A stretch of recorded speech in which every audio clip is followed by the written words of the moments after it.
All right, so we're about to move on to our third and final section of the tutorial, which is going to be the detail section.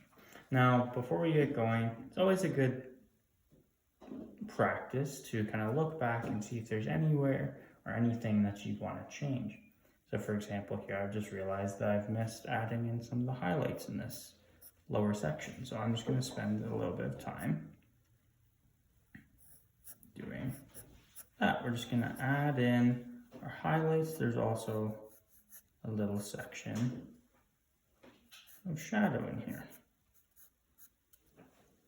that we could add in.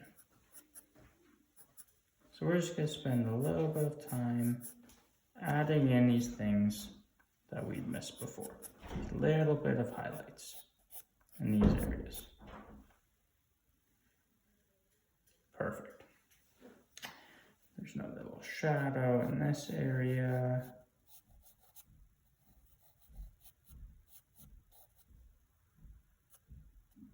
Underneath our beak.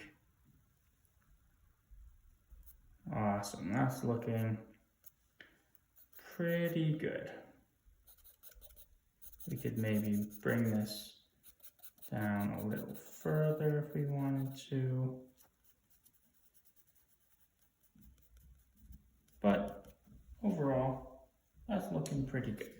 So the next stage is going to be details. And in order to do details well, we're going to need a very sharp piece of charcoal.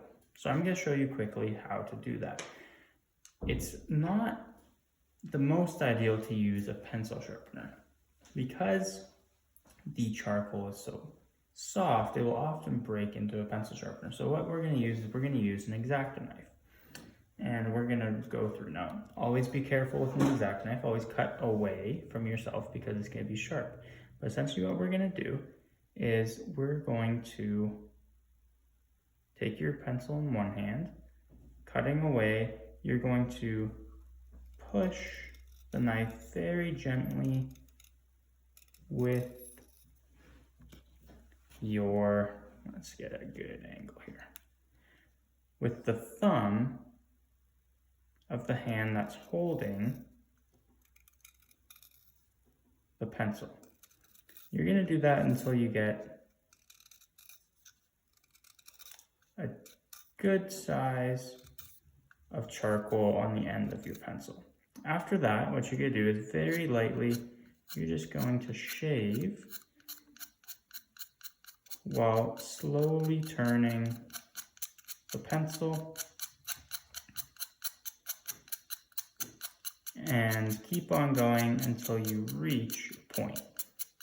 Now this takes a little bit of practice. Don't worry if you break the charcoal up. For the first few tries, it takes a while to get the hang of it. But eventually, you'll get it down to a very, very fine point that will be handy for our details.